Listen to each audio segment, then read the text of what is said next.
Hello mga kaibigan, ako nga pala si Eldo Nakain at welcome sa ating educational channel. Ang pag-uusapan natin sa oras na ito mga kaibigan ay isa sa katanungan na madalas tanungin ng mga teachers na gustong magtrabaho sa ibang bansa.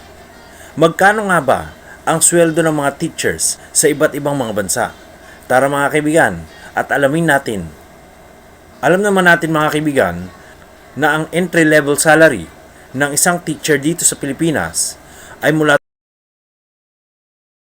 at may kaltas pa yan ng tax, GSIS, PhilHealth at iba pa. Kaya hindi mo rin makukuha ng buo yung sweldo mo. At depende pa yan mga kaibigan sa position mo at sa step increment mo. Pero kumusta naman kaya ang ating mga kapatid na teachers na nagtatrabaho sa ibang bansa? Tara, isa-isahin natin ang mga sweldo nila.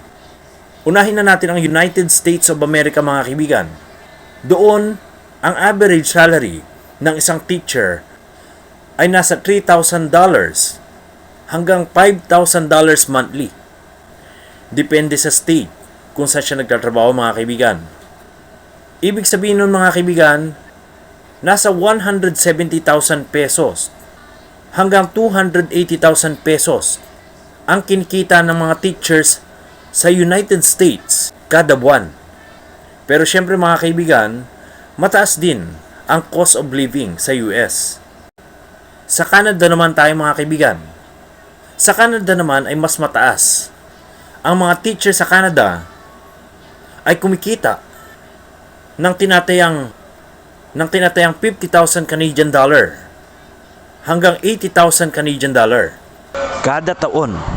O nasa 220,000 pesos yan mga kaibigan hanggang 350,000 pesos. Kada buwan yun mga kaibigan kung i-convert sa Philippine money. Sa Japan naman tayo mga kaibigan.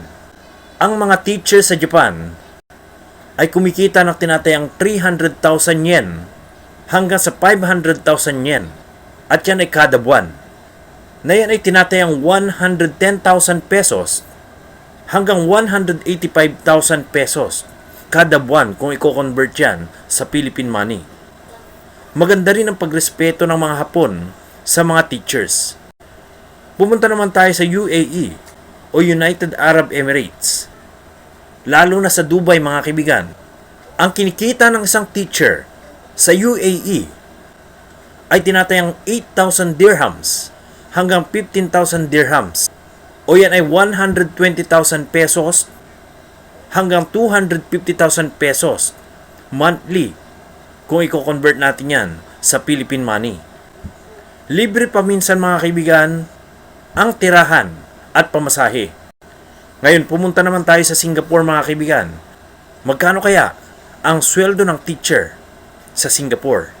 Sa Singapore mga kaibigan, ang average sa salary ng isang teacher ay nasa tinatayang 3,000 Singaporean dollar hanggang 5,000 Singaporean dollar. Na yan ay nasa 130,000 pesos hanggang 220,000 pesos kung i-convert natin yan sa Philippine money. At yan ay monthly salary ng isang teacher. Kaya nga maraming mga Filipino teachers ang nagtatarget na makapunta sa Singapore at makapagturo doon. Dahil mataas ang standard ng education sa Singapore at gayon din ang sweldo ng teacher.